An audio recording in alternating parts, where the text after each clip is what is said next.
Want to change the default boring mouse pointer to a new classy one? Let's check out the video and watch it till the end. So firstly, in search bar type control panel to open it.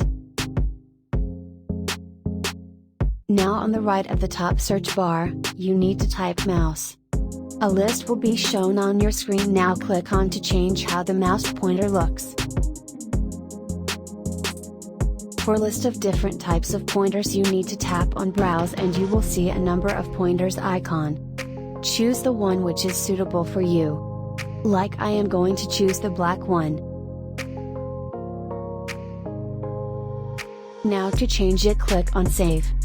As you can see, my mouse pointer has been changed to black one. And if I want the default one, click on the default, then save the changes. So, this is how you can change your mouse pointer. Have any query, let me know in comments section. Stay tuned for next tutorial.